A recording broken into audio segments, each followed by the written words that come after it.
Mga kababayan, wala na po tayong binamantayang low pressure area. Gayunpaman, manatili pa rin po tayong alerto dahil sa pag-ulan na dulot naman po ng habagat. Kaya naman alamin natin ngayon ang update sa lagay ng panahon mula kay Pag-asa Weather Specialist Charmaine Barilla.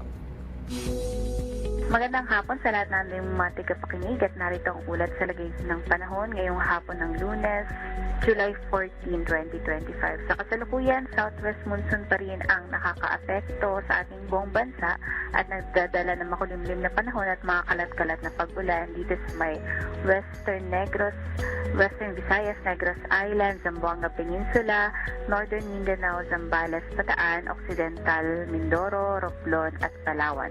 Dito naman sa Metro Manila at iba pang bahagi ng ating bansa ay makararanas ng bahagyang maulap hanggang sa maulap na kalangitan at pulo-pulong mga pagulan, pagkidlat at pagkulog. Dahil pa rin yan sa southwest monsoon hangin habagat.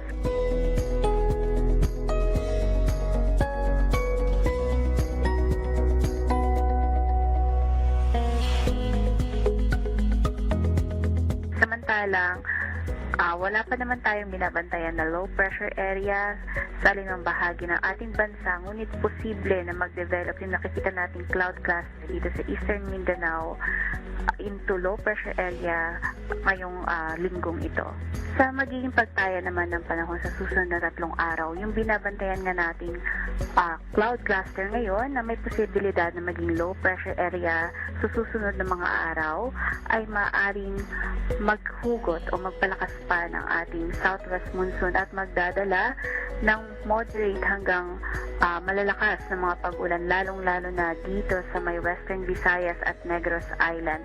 Kaya naman makararanas ng kalat-kalat na mga pag-ulan at makulimlim na panahon sa mga areas na ito, gayon din dito sa may Mindanao.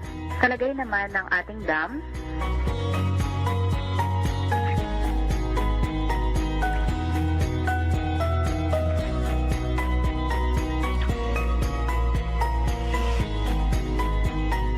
mula dito sa DSP Pag-asa Weather Forecasting Section, Charmaine Barilla nag-uulat. Maraming salamat, Pag-asa Weather Specialist Charmaine Barilla.